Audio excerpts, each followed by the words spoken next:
Good afternoon, everyone, and I can't see anybody over there. I want to see everybody. Happy holidays, everybody. I mean, 'tis the season. I'm feeling the spirit. It's a good time of year. I wanted to let you all know, as a chamber audience, that next year we are bringing back the December monthly meeting so that we will have a holiday meeting next year. We did away with it this year. We did a little experimentation, and we are bringing it back. Hopefully you got your Christmas ornament when you came in the door. If you didn't, make sure you get it on your way out, because we don't want to take them back to the office with us. But that is our gift to you. Every year we hope to give you a commemorative ornament for you to be able to hang on your tree for that year. So hopefully it becomes a collection point. We certainly enjoy the effort that goes into it, and we thank Keith Whitfield for being our designer for that every year. So just wanted to say quickly that if you haven't gotten your tickets for the gala, you need to do that. That's coming up in January. That is our annual event of the year. The theme is 007. James Bond theme is going to be super fun. I can't wait to wear my jumpsuit. I am going to go old school James Bond on that. So other than that, I think I just want to thank our volunteers for working these events. You saw them as they came in the door. I want to thank our staff at the Chamber for all the hard work that they do. We're losing one of them on Monday. Susanna Landon, who is our Programs and Events Manager, is leaving us. Thank you, Susanna, for all of the work that you've done. Everybody, please give Susanna a round of applause. She has been a great asset to our Chamber. She's not leaving us forever. She is going to be an ambassador, so you will see her around, and we're very excited about that. And welcome to Shauna Hilbert, who is our new Events and Marketing Manager. So Shauna, welcome to the Chamber, and you will all get to know her very well. Okay. I'm going to return to this microphone, do a little bit of formality. Before I read Warren's bio, kind of the theme here is that a couple of people before me have had some special words to say. Hi, Councilor Q, how are you? I want to say, because I worked for Warren for many years. Warren was actually on a committee that helped hire me. And that was a weird interview, by the way. There were like 10 people in a room, and it was intimidating. And I remember that Warren was sitting right next to me, and he had on this red mock turtleneck. Like, I remember that, and I thought, who is this guy that kind of reminds me of Bing Crosby? Like, that was in my mind. And he had the most philosophical questions for me in that interview. I remember that. They were intentional. And so it was a little intimidating, right? So I get hired, and so immediately I'm like, I gotta impress this guy, because he seemed smart. He seemed to be very thoughtful in the hiring process, and then he ends up becoming the city manager a few years later. And Warren did some things for me that, and for the city, I mean, many things for the city, but Warren put some things in place that have helped to see this relationship that we have today.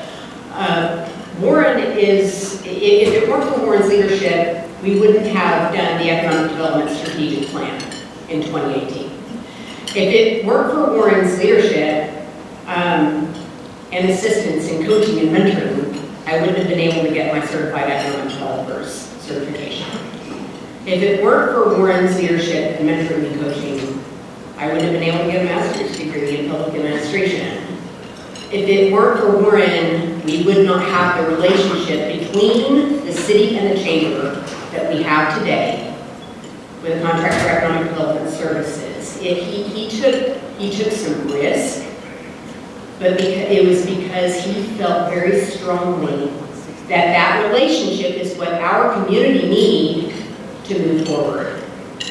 And so I just wanted to say those things before I read his bio, because Warren, I want to say thank you for investing in me, investing in the chamber, and investing in every single person in this room.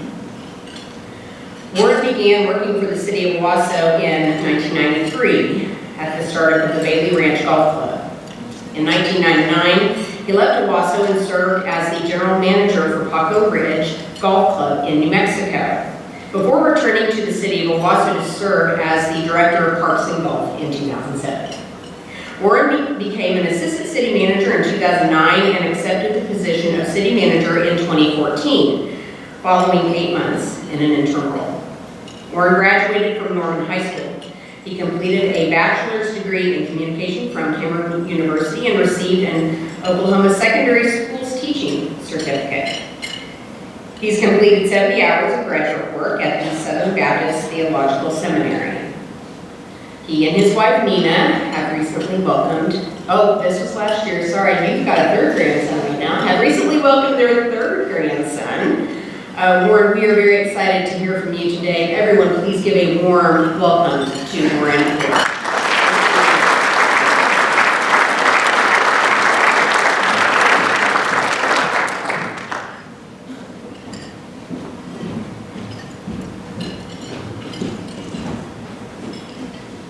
Well, thank you very much, Michael and Chad and Chelsea.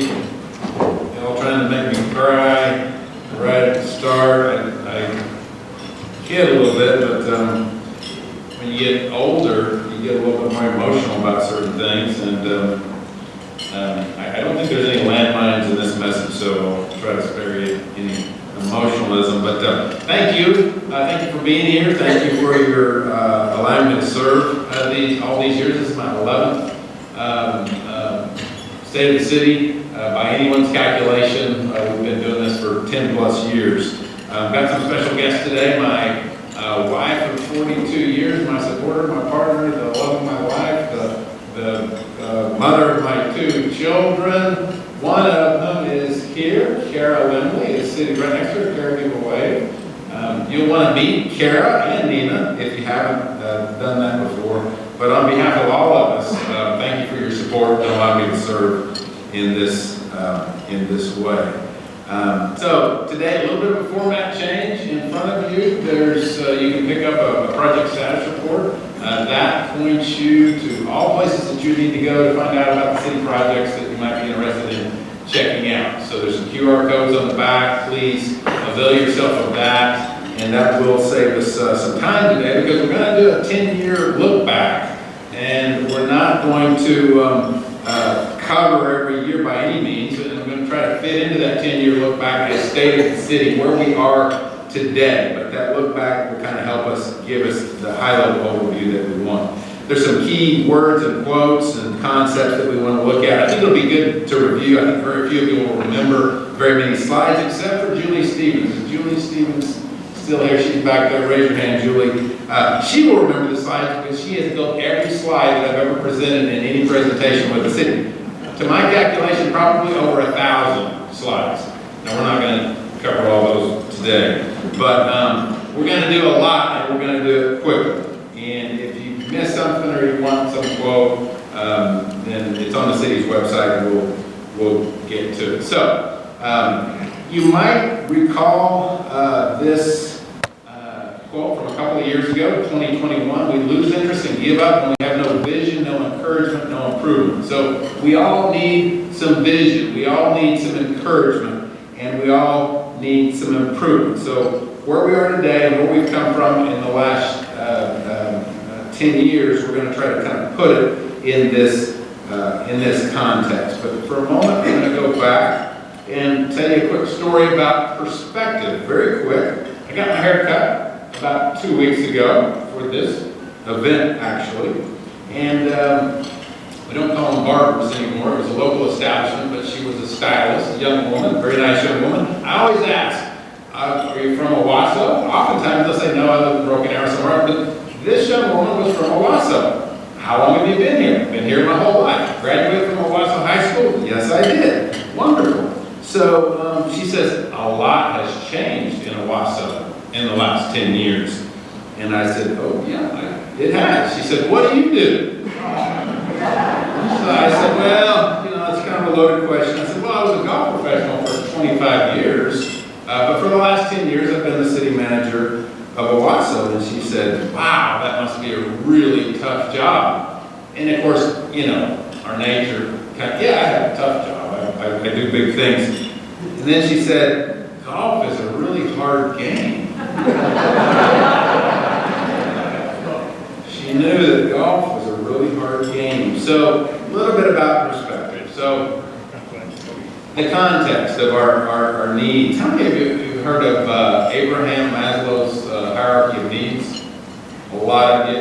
Have you ever heard of self-determination theory? 3 psychological drivers. Some of you are saying, yes, I've heard of 3 psychological drivers.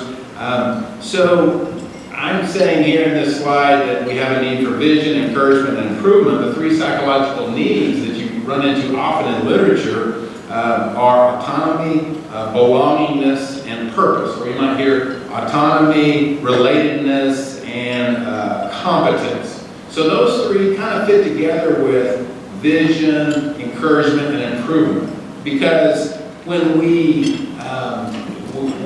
are seeking autonomy, we're really seeking the ability to have a vision for my life and then make my own choice.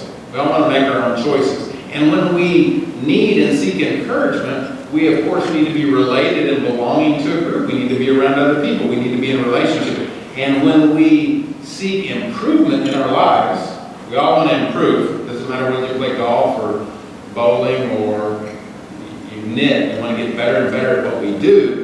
We're seeking a contribution. We're seeking a competence. We're trying to get better at what we do. So these are all individual needs that we have, but I want to look at the needs both today, both individually and collectively, or in terms of community. So that's our goal, State of the City, something for you to ponder personally, and then something collectively or community. First, improvement. Let's look at some projects.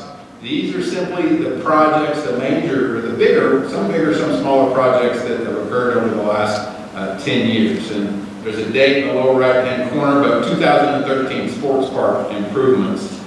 2016, the intersection of 19th and Garnett was a payback for the developer that did Academy Sports. 2016, the expansion of Rail Park splash pad. We're going quickly. This is not all the projects, but these are the projects that have been done in Owasso in the last 10 years. The dog park at McCarty Park, 2017. Skate park lighting was added to the 2012 project and made for a nighttime capability for our kids and adults that like to skate.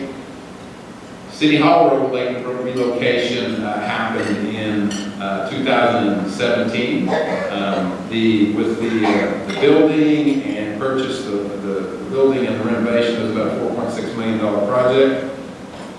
In 2019, the East Service Road extension and realignment between 106th and 116th. You'll know it you can see that that's what runs in front of Rejoice Church, the school, and what I still call the new Reasers, which is probably 15 years old now, probably older than that.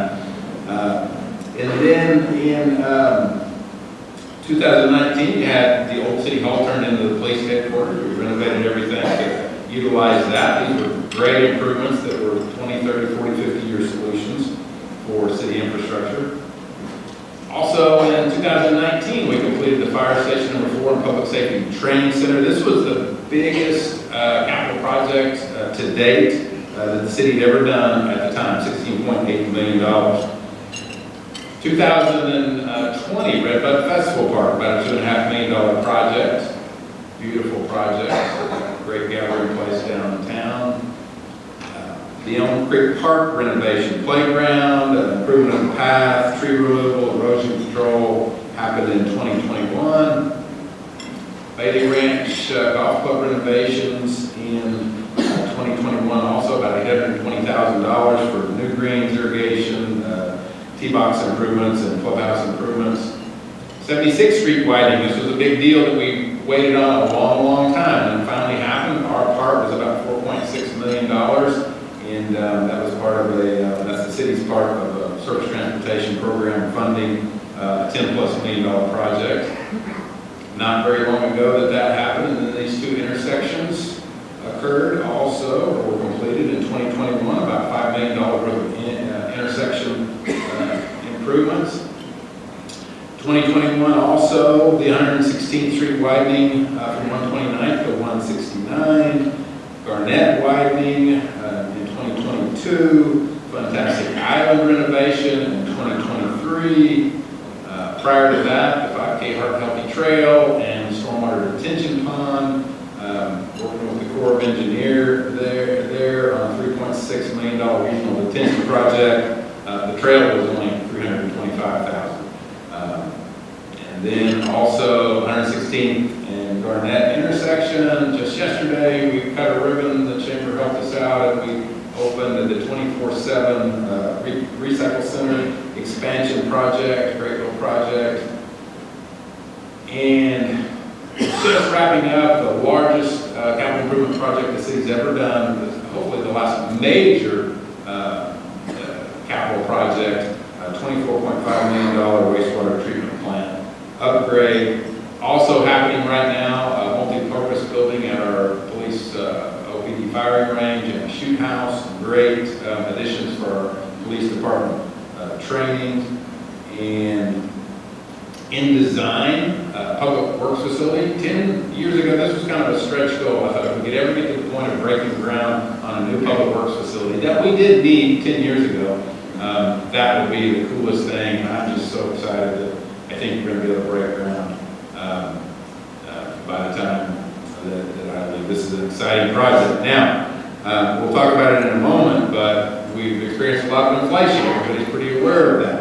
What we thought was a $12 to $15 million project here now appears to be a $28 to $30 million project. That's kind of indicative of where project pricing and construction pricing is these days. And last but not least, pickleball is going to happen at Railroad Park.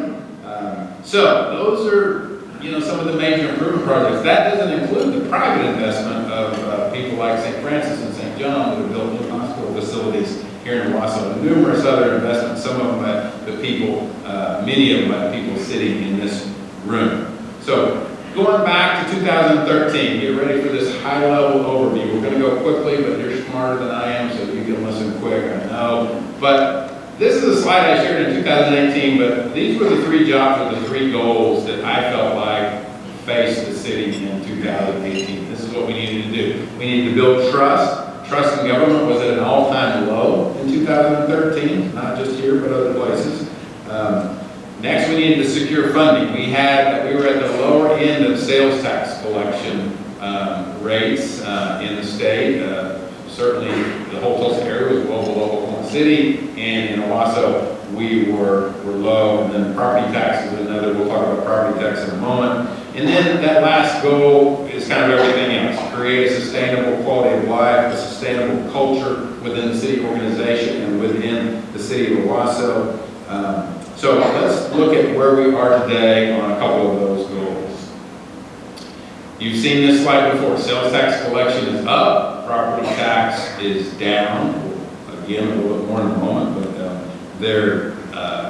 we're collecting $0 for city projects with property tax. That's not the case with some of our sister cities, but right now property tax is great. And our fund balance is up. In 2013, we were talking in terms of 8 to 12%. Now we're talking 25 to 30%. So we are very healthy right now.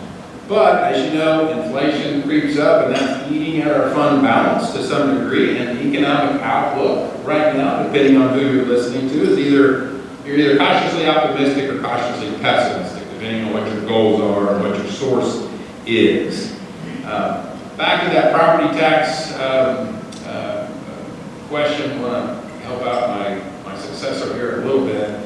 There is going to come a time where the city needs to diversify its funding source.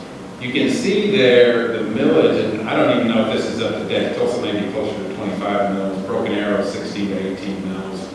Bixby, Sand Springs, Jinx, kind of our competition for thriving, growing Tulsa area suburbs, about 12 mils. If at the city of Owasso we were to collect 12 mils, that'd be about $3.8 million a year. That's a significant amount of funding for the city. If we were to get into the Broken Arrow area, we'd be $5 to $6 million a year. And we don't want to do this, but if we were ever to collect the millage that Tulsa and many other communities across Oklahoma and across the United States do, that would be an additional $6-7 million per year.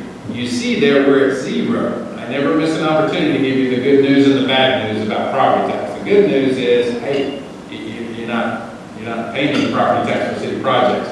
The bad news is we're not doing some of those things that we could do that would benefit our community. There was an initiative that we started in, it was 16 or 17, and by the time we were ready to roll it out, COVID hit and sort of killed that initiative.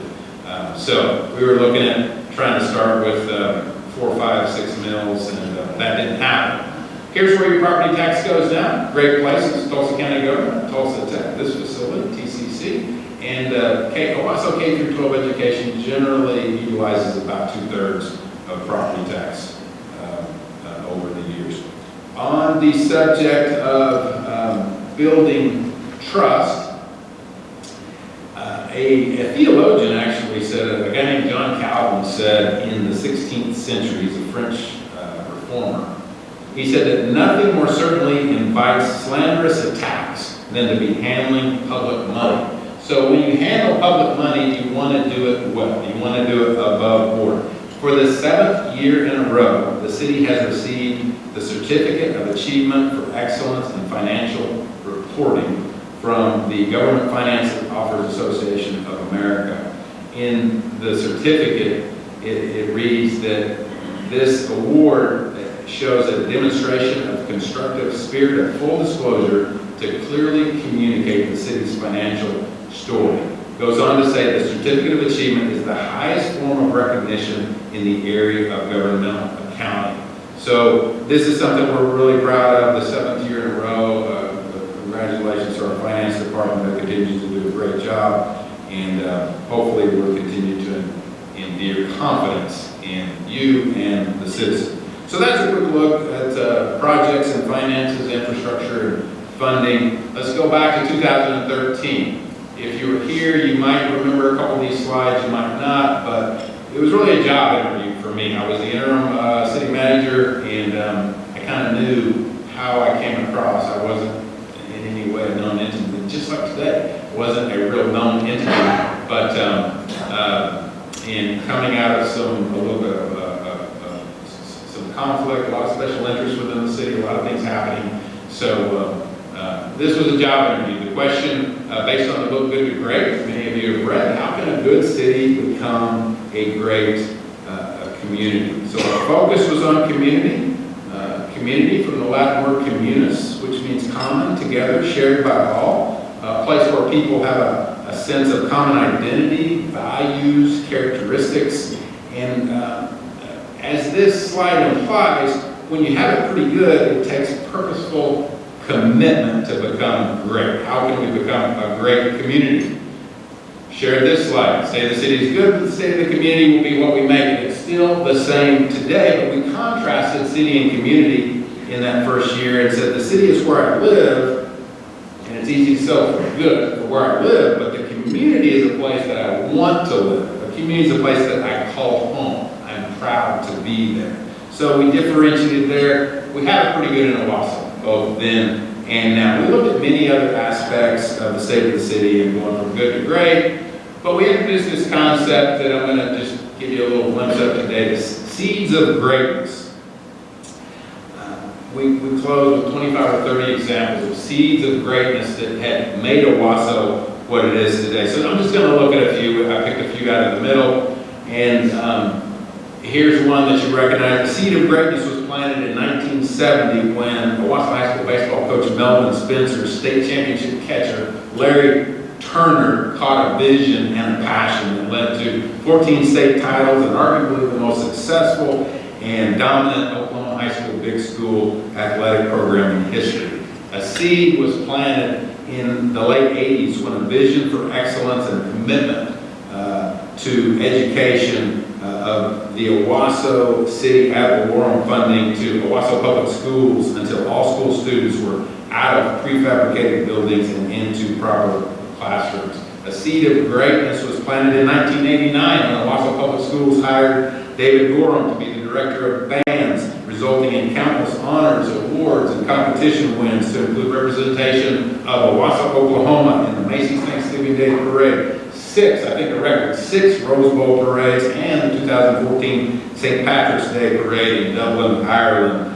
That seed is continuing to be watered and nurtured today under current director Chris Harris, who served under David Gorham. The seed of greatness was planted in 1956 when Phyllis and D.M. Sokolowski purchased a drugstore at 76th and Main and invested all they had in Owasso. And in 2002, a seed of greatness was planted when a City of Owasso employee, Jim McElrath, saw a need for a network of volunteers and began a focus group to promote community action rooted in good character. And unknowingly at the time actually set the foundation for the vision of Owasso Strong Neighborhoods Initiative. On to 2014, one of my favorite illustrations of community. And by the way, my daughter Kara, who's here, drew this. So any resemblance to anyone here today is totally unintentional. I thought if you look just right, it looks a little bit like Steve Mowry, but he's not here to pick on him. So we'll just do that. So here's the story. A ship came upon a deserted island and noticed from a distance a lone castaway waving his arms. So the ship cast anchor and the captain and some crew got in the boat and approached the shore. And when they got close, they noticed these 3 little structured huts in the background. So the captain asked the castaway, are you here by yourself? And he said, yes, I am. I'm so happy to see you. And the captain said, so you've been pretty industrious here. What are those 3 little structures? He said, well, the one on the left, that's where I eat, that's where I sleep, that's my home. I love my home. And he said, the one in the middle, that's where I pray, that's where I worship, that's my church. I love my church. Captain said, well, what about the one on the right? Castaway hung his head with this, oh yeah, that's the church I used to go to. So, I said then in 2014, we all know people like this, but today it's a little more serious. Like the castaway, the more isolated we are, the less we get along with others. We see that everywhere now. The more difficult of a time people have to get along. Again, that's back to that need for belongingness, for relatedness. It's a need that we all have. So in 2014, we talked about relationships versus isolation and the danger. Basically, we know the best moments in life are shared, but there are some real hindrances to community when people are isolating and separating themselves and separating into special interest groups and not getting along. Relationship health equals community health, but relationship health depends on trust. City staff read and reviewed this book. There were a couple of big takeaways from it. I'll do them really quickly. But first, I want you to think of 2 people in your life. One, you trust with everything you have. You trust them implicitly, completely, wholly. So think of that person, someone you trust completely. And then I want you to think of someone you really don't trust. You just don't trust them. You've been burned. You would classify them as a low trust versus the other one, high trust. So here's big takeaway number 1. In a high trust relationship, you can say the wrong thing, anything, and people will still get your meaning. But in a low trust relationship, you can be very measured, even precise, say exactly the right thing, and you'll still be misinterpreted. Trust is so important. It doesn't matter how eloquent we are, how clear we are. If someone doesn't trust us, it doesn't matter. It's going to get turned into something different. But if they do trust us, you can say all the wrong things. I don't like your mom. I don't like you. Your hair looks terrible today. Oh, well, great. He's encouraged me today. So it really is true if you think about it, the people that you completely trust. So the big takeaway number 2 is simply this: the fastest way to get that trust is to make and keep commitments. And this sounds so simple, and I've talked about it many times, but this is how others come to trust us or not trust us. It's the simple things of commitments kept, phone calls or texts, return, being on time, whatever it is that they hope to see from you. When we do it, it creates trust. So to build real community, we've got to build relationships. In 2014, we asked this question, what is real community? That was our focus. And I shared this quote from a Canadian Catholic philosopher, Jean Vanier, I guess is how you pronounce that. True then and true now. People are longing to discover true community. We've had enough of loneliness, independence, and competition. I don't think that could be any more true than it is today. We looked at events and organizations that promote true community, gathering on Main, block parties, character program, all kinds of great things. Owasso Community Resources, Dividing Bread, Mission Owasso, there's all kinds of organizations in Owasso that help build community. And then we also looked at other events and programs and practices that engage citizens and bring people together and inform and educate to serve citizens and build community and promote the value of volunteerism and character and service. But what about the opposite? What hinders sense of community? We've already talked about it a little bit, but isolation, apathy, social media abuse, hiding behind a computer. Now, I'm not one of these people that say we need to do away with technology. We don't, but we need to respect its power and use it responsibly. We all know that. But this was true in 2014, even more so today. And then in 2014, we got our first look at a different brand or vision for Owasso. Last slide, 2014, was kind of a teaser for the next year. Owasso, real people, real character, real community. Now, I will say this. In 2018, I shared that the Tulsa World had come up with real people, real stories, real news, Crossland Construction, real people, real purpose, real builders. The 48 Hours TV show, real people, real crimes, real life drama. And I don't for a second think that they were copying us, but the word real was becoming more and more important and popular during the 2010s, to the point that today, quick fact for you want to take this back to your place of work or your family, the 2023 Merriam-Webster word of the year is authentic. It's authentic, which is literally a synonym for real. So 2015, the State of the City was all about a vision for the city of real people, real character, real community. Remember, when we don't have a vision, we lose interest and give up. We need vision, we need encouragement, we need improvement. So this is about vision. 2015, we kind of took a deep dive and talked about vision in terms of laws and principles. First one, law of equality, real people, law of equality. In the beginning of the Declaration of Independence, you all know this, one of the best known sentences in the English language, we hold these truths to be self-evident that all are created equal and we're endowed with, by the Creator, with certain inalienable rights, life, liberty, and the pursuit of happiness. Those words have been called the most potent and consequential words in American history. It's an accepted truth, an axiom, an idiom that we base the founding of our country on. Pretty good place to start from for a city vision. Key principles here: be yourself. Take your mother's advice, take your grandmother's advice, be yourself. Some good quotes on the subject there. You've seen these before. I'll share the Dr. Seuss version of that, which is, today you are you, that is truer than true. There is no one alive that is youer than you. So be the best you can be. Being someone else doesn't work.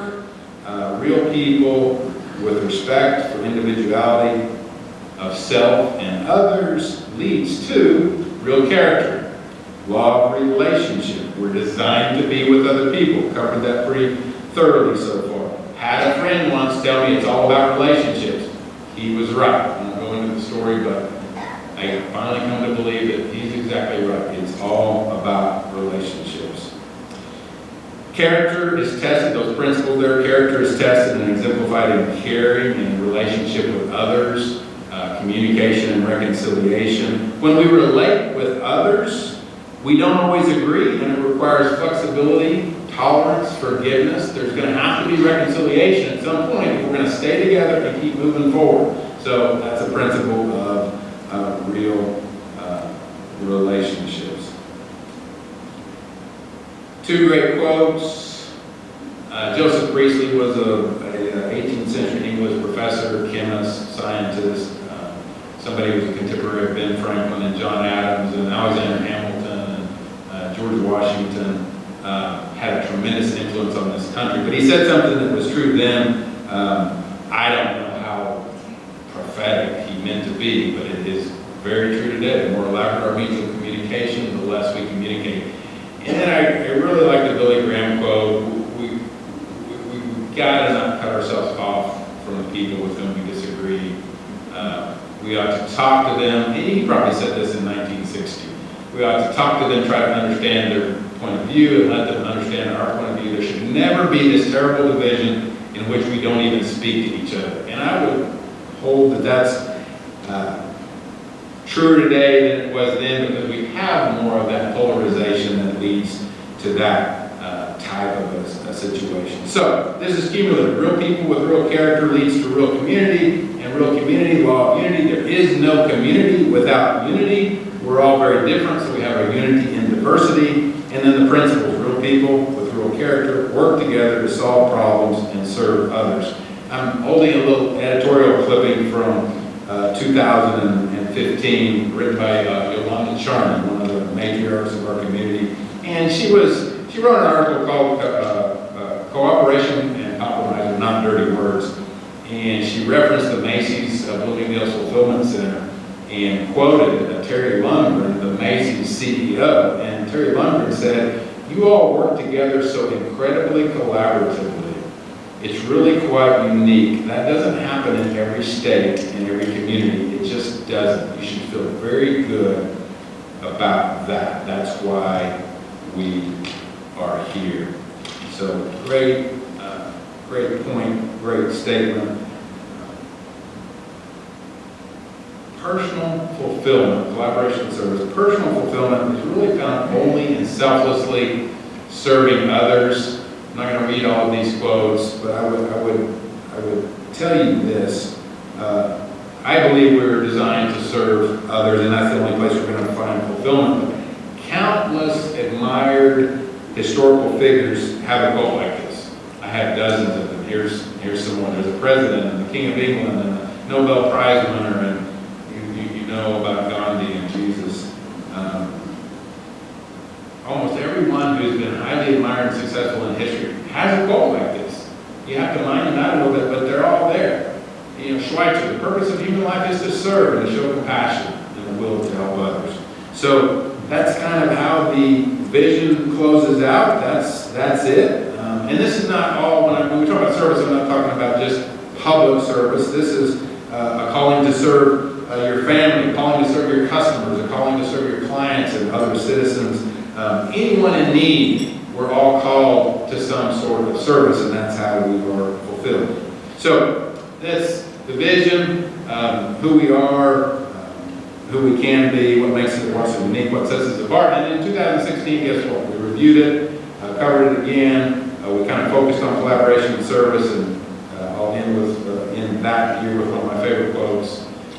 So appropriate, this quote. Not everyone can be famous, but everybody can be great, because greatness is determined by service. That's based on the New Testament, a couple of passages in the New Testament, or in the Gospels. Very appropriate to our day, because everybody today seeks fame. And not everyone can be famous, but everyone can be great. Love that quote. 2017, we came up with a new formula: service plus humility equals legacy. We talked about Dorothy Height and Korchak Joukowsky. We won't go into detail on that. We also talked about trust and respect and service against complacency and pride and arrogance and building silos. And then obviously we talked about real people, real character, real community again, and we talked about it in detail. And I'll close 2017 with this quote. Dorothy Height, she was an educator, she was a civil rights activist, she was a big supporter, probably some of the brains behind the Big Six of Martin Luther King Jr., John Lewis, and those in the 60s. Dorothy Height was some of the leadership behind the scenes, but we can't afford to be separate. We have to see that all of us are in the same boat, and we've got to learn to work together. In 2018, real people, real character, real community vision again, illustrated by a home in this year. A home that said, you can see it down there in the lower right, that real people are the foundation, real character is where we live, and real community is our protection. It's the roof. It's what real community is culminated in. And we asked again in 2018, what is real community? What does that look like? And we went through, it looks like the Owasso Strong Neighborhood mission, building relationships today for stronger neighborhoods tomorrow and a better community for all. It looks like our character program. It looks like some of the great events that we have, unique and creative events that bring people together. But we asked another question, which was this: how do we win? And the answer is to be different, to be a little countercultural. So I want to tell you three quick stories. First off, a couple of years ago, our city attorney, Julie Lombardi, who's here, told me a story about a city attorney conference, and somebody in a breakout session of numerous city attorneys asked the question, can a city or municipal government operate by just trying to do the right thing? And there was a buzz. There was actually a little bit of a disagreement. And somebody piped up and said, well, that's what they do in Owasso. Well, a great compliment, but there was a discussion that ensued that was, well, you can't, the law doesn't always allow us to just try to do the right thing. Well, I would say that it does. Second story, longtime Sandy Springs Mayor Mike Burge, some of you know him. He said in about 2016 or 17, he said they do a lot of things right in Owasso. He said, in fact, they may do everything right in Owasso. So that was one of the kind of part of our reputation. And more recently, just recently, a Corps of Engineers, the Army Corps of Engineers, an official. And I mentioned the detention facility, the $3.6 million Fort Park detention facility. Corps of Engineers is not always easy to get along with. That's about as nice as I can say. But the official recently said, the city of Owasso has always tried to do it the right way. So that's great testimonials. There's two ways to be countercultural, to be different, and they're as simple as this: be respectful and be grateful. How many here are disrespectful or ungrateful? Nobody's raising their hand. I'm not surprised. None of us think that we're either disrespectful or maybe disrespectful sometimes. Never ungrateful. Never. I do know this: gratitude expires quickly. There's a very short shelf life. We quickly self-attribute. We say to ourselves, if it's good, I did it, or I deserve it. I call this, I don't know what the psychology is, but self-attribution, self-attribution theory. I really believe that though we can generally do much more than we think we can, we usually do less than we think we do. So it's wonderful at the beginning of this, to get nice compliments, and you've all experienced that to some degree. And if we're not careful, that'll make us start to really believe some of those things. A wise person once said, just say thank you and move on. But it takes all of us. It's fine to highlight people and to honor people, and that's great. But if we're not careful, we start to kind of believe our own press clippings a little bit. And that is really one of the dangers for an Owasso. Talking to the Edmond city manager a few years ago, he said, our problem is complacency. Our problem is arrogance. We've read our own press clippings. There's a lot of good things happening in Edmond, but it's a problem for us, the city manager said. So we got to be careful with that. So I would tell you, find a way to be grateful.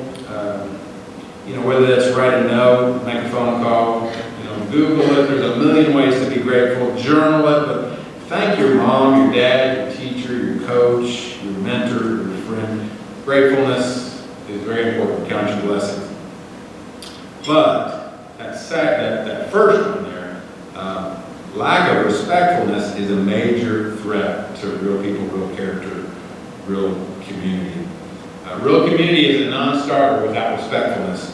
The Owasso OMAG, the Owasso Municipal Assurance Group, did an assessment of the city 4 or 5 years ago, and the city council And they came back with one real finding that I really appreciated. He said, the most notable thing about Owasso and your city council and how you work together is respect. It's clear that you have a proper respect for one another. That doesn't happen in every city council meeting or every community. And really, compared to other Oklahoma cities and towns, that was much appreciated. And we looked at a key concept for respect. This is back in 18. You don't have to agree with someone to be respectful to them. We looked at a couple other quotes, and I still appreciate this quote from Coach Blankenship. This was, I believe, at his press conference where he was being hired. He said, Owassans don't appreciate how good Owasso really is, how much we have to be grateful. He wasn't even started working, he was coaching us up. You know, he was letting us know, what good things we had. Always the coach, appreciate it. 2019, guess what? More real people, real character, real community, and we just continue to beat that drum. I'm going to look at time here real quick. We're very short. In 2019, we talked about a couple of words, truth or grace. Most of us lean more heavily toward one than the other. And I'm not going to ask you to raise your hand, but last time they're pretty even.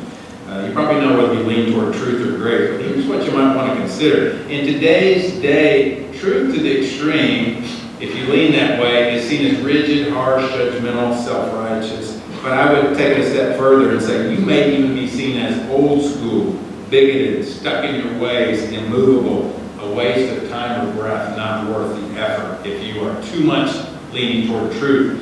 And on the other hand, if you're too much leaning toward grace, you see those characteristics. If you're relativistic and unwilling to seek truth, you may be seen as wishy-washy, playing the middle, lacking conviction or courage, spineless. So what can we do? We have to obviously balance truth and grace. For you truth leaners, I would say if you want to make a point, you need more grace. And for you grace leaners, if you want to make a difference, you need more truth. We talked about the principles in 19 of real character, communication, hold up truth.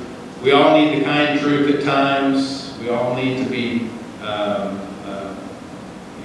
made aware of our blind spots. They say today that self-awareness is the number one thing that's hurting your influence. That's because other people aren't, our friends sometimes aren't sharing the kind truth because we really lean toward grace these days. But on the other hand, we all need some grace at times.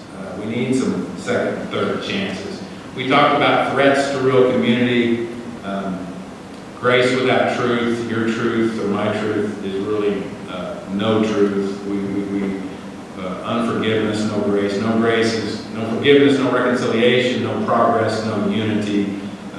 Many people dislike this word, tolerance. Again, understanding is more important than agreement. But there are a couple of really important concepts that I do want to cover before we start to wrap things up. Here's one of them.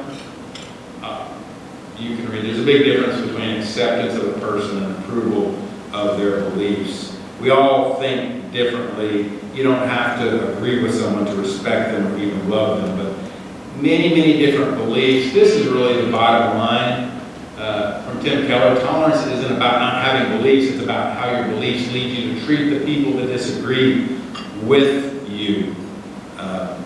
What you really want is not a community that rejects absolute or real truth, but a community whose beliefs lead them not to demonize the opposition, but love and respect those on the other side. Let me just say this. If the people on the other side, on the opposition side of your righteous cause or belief, or good cause or belief, maybe righteous is not a good word, but if the people on the other side treat people with more respect and kindness than we do, we're not winning. We're not winning. If we're not treating people with kindness and respect, there's no chance to win anyone over. And in fact, we're losing. So on in 2020, that brought COVID and the pandemic, and things happened, and a great quote here, again, people are always more important than plans or projects or profits or anything. Something great in everyone, it's our job to find it. I could go through all the honors over the years of best place to raise a family, lowest crime. In fact, this year we were ranked number 4, lowest crime rate in the state of Oklahoma. We've made a lot of efforts along those lines as a city, and our police department's done a great job. We've gotten those type of awards over the years: happiest city, best place to live, fastest growing, all those things.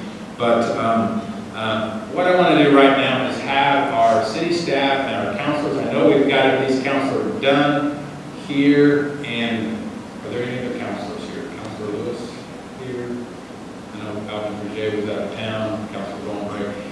Please stand up, Counselor Dunn, and city staff. Would you all please stand? And these are the people who make this a great place that do the work.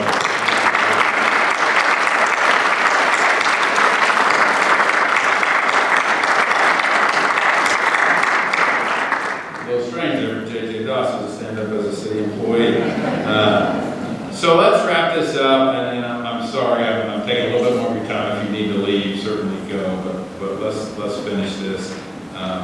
In 2021, that's where this quote that we're talking about today was introduced.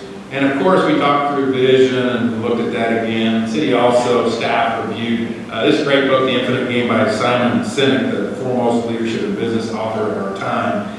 And he shared a slight twist on vision. He called it a just cause. All those things, real people, real character, a real community fit.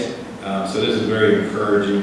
We introduced this quote that I think is important for us to understand. Every single person we meet is on some level under-encouraged and overwhelmed. We also reviewed this book by John Eldridge, Get Your Life Back.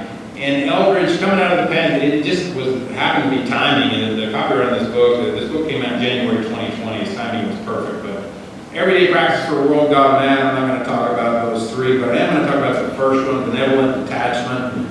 We now take in, you know this, we take in 3 to 5 times as much information as we did in 1960. We take in so much information. We take in 24/7 the pain and the hurt of the whole world. And at some point, there's only so much you can do. So you've got to be selective about taking that in. Our souls weren't meant to handle the pain of the whole world. So I would say be selective. We're just not designed that way. In 2022, we talked more real people, real character, real community, surprising. And we talked about the power of words. I want to wrap this up with 2 key words for 2023. Does anybody recognize this language or this word? We've got one person that does. She made the slide. Anybody else? Okay, well, it's a Cherokee word. That probably doesn't help much, and I can't even. The word is gadoogie. If you were here a few weeks ago when Chief Chuck Hoskins spoke, he said, I love this, he said, chiefs and governors come and go, but philosophy and core values of leadership should continue. Chiefs and governors come and go, but philosophy and values and core leadership continue. And gadoogie is simply the spirit of working together, which obviously is collaboration. What about this word? Anybody recognize that language? Even possibly, does it help if I say Sheen Lamed Yod Meng? I know you recognize the language. Well, that's Hebrew. That's shalom. So the reason, this word was kind of the inspiration behind real people, real character, real community. In 2011, when we were trying to come up with a mission for CIP committee, we said we want a community where everything just works together. And we were talking about infrastructure and projects and everything.